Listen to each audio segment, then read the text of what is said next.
চাহ খাই লৈ এতিয়া ৰুটিৰ কাৰণে যোগাৰ কৰিছোঁ। ৰুটি খচি থৈছোঁ, এতিয়া বনাই লৈ খাম আৰু।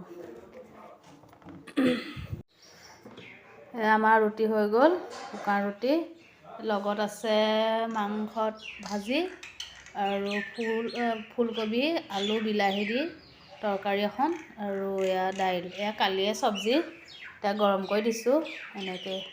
এনেকৈ খাব এয়া মানুহজনৰ কাৰণেহে দিছোঁ। মই এতিয়া নাখাওঁ, মই দেৰিত খাম।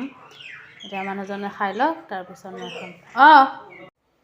আজি আমাৰ দেওবৰীয়া খানা গাহৰি, স্পেচিয়েল গাহৰি। ভাল না? আজি গাহৰি খাম। এয়া আমাৰ গাহৰি বনাই আছে। এয়া আমাৰ কাৰিকৰ লাগি আছে।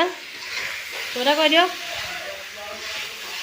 আজি অকণমান গাহৰি অকণ খাওঁ, দেওবাৰ বুলি লাগি আছে। চৰ্দি লাগি আছে, অকণ জ্বলাকৈ বনাওঁ।